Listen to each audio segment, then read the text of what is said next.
I have learned that people will forget what you said, they will forget what you did, but people will never forget how you made them feel. That is a quote by Maya Angelou, a famous American author.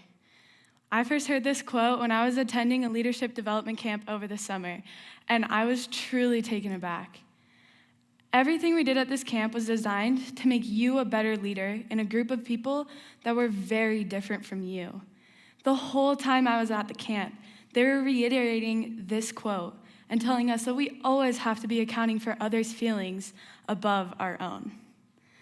After I went to this camp and I noticed that making a conscious effort made me feel so great, I wanted that all the time.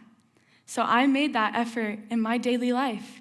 Every single day, I decided that I needed to always account for others' feelings and be careful of what I was saying, what I was doing, and the effects of what it might have on the people around me. Making this conscious effort made me so much happier, and it made my friends so much happier and so much more fun to be around. We spend 7 hours a day and 5 days a week at school. That is a lot of time to be with a certain group of people. We call these people our friend group. But have you ever thought of how impactful your words and what you're doing are on your friend group? After I went to this camp, I started to do that. Sometimes my humor is taken as snarky and rude, and when I think I'm joking, people around me don't always know that. I started to offend people, and I made them feel bad about themselves when I just thought I was joking around or teasing them about something. But that wasn't the case. So I knew that I had to make the conscious effort. I had to change, and I had to account for others' feelings above my own. I am also a dancer. I spend 23 hours a week dancing. That's a lot of time, again, to be with a certain group of people. Dance is a competitive sport, and you are always trying to be the best. You want to have the highest extensions, the most turnout, the best arms. You're always looking at each other in the mirror, trying to see who's better than you, and be the best in the classroom.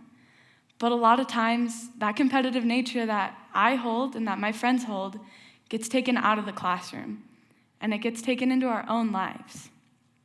I was attending a competition with my whole dance team, and I was so excited. I had worked on this dance the whole year. I couldn't wait to perform it and compete it with all of my best friends. I went on stage and forgot everything. The dance went out my head. I had no idea what I was doing. My hand was in the wrong spot. My leg wasn't right.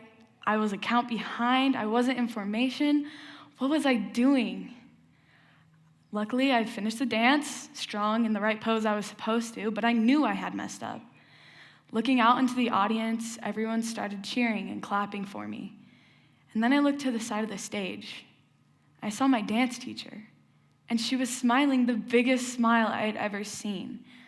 We all ran off stage, and she gave us the biggest, warmest hug and said she was so proud of us for going out there and competing and doing everything that we could and putting so much hard work into our dances.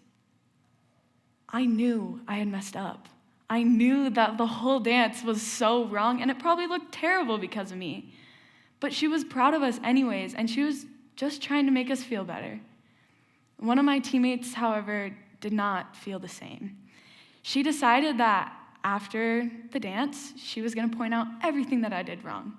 Your foot wasn't in the right spot. Your arm wasn't right. You weren't in the formation when you were supposed to be.